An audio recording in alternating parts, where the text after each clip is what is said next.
एकदम महत्त्वपूर्ण कुरा छ है, ध्यान दिएर सुन्न। एकदम महत्त्वपूर्ण, भेरी भेरी इम्पोर्टेन्ट टपिक भन्दा पनि टपिक होइन, एउटा चिज हो होइन।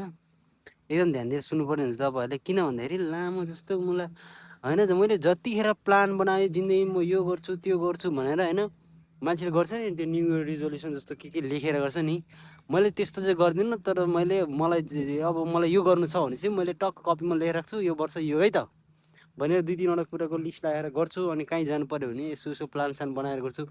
तर मायाका माधुरी दीक्षित को छ माथि होइन, यो माथि को छ, मेरो कुरा सुन्ने को छ? यो मुलाले जहिले काम बिगार्न बाहेक अरू केही जान्दैन। यसले ठ्याक्कै प्लानको ठ्याक्क त्यहाँ खुट्टा अल्झाउने हो क्या, यो गऱ्यो भने ठ्याक्कै उल्टो गराइदिने, काम बिगारिदिने, केही नहुने भयो। त्यही भएर मैले अब के सोचेँ भन्दाखेरि प्लान बनाउने हो चट्ट लाएर, ल आज मेरो यस्तो छ म यहाँ जान्छु भने, तर ठ्याक्कै उल्टो गरिदिने हो क्या। यहाँ जान्छु भनेर भने अन्त गइदिने हो क्या, बुझिनस्?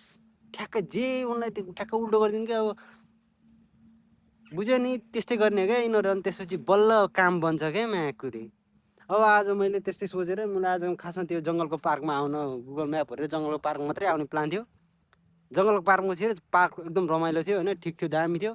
लौडा भने म हिँड्दै जाम लाउने, त्यस्तै गर्नुपर्छ नभए त कामै बन्दैन त के गर्ने, अरू अप्सनै छैन।